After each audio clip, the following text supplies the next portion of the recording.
APHLC পাৰ্টিয়ে ইয়াত demonstration কৰা কাৰণটো হৈছে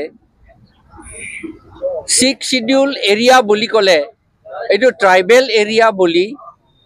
6th শিডিউল paragraph 20 আৰু 1 not লিখা আছে আৰু constitution Indian constitution article 243M আৰু ZC তাত লিখা আছে যে পঞ্চায়তটো 6th শিডিউল এৰিয়াটো পাতিব নোৱাৰে বুলি তাত লিখা আছে এইটো বেআইনী ইলিগেল এইটো বুলি কোৱা আছে কাৰণ কিয় নোৱাৰে কাৰণটো হৈছে paragraph 3 6th শিডিউল paragraph 3 মতে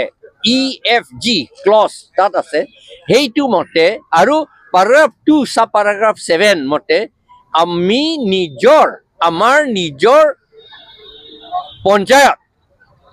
পঞ্চায়ত আছে কাৰ্বি সকলৰটো চেৰৱান কেপ বুলি আছে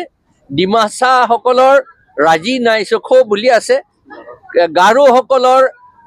সংখো দিলগিপা বুলি আছে আৰু তিৱা সকলৰ সিনিং পিছাই বুলি আছে আৰু কুকি জো সকলৰ তুলসুং ৱাইসা বুলি আছে আৰু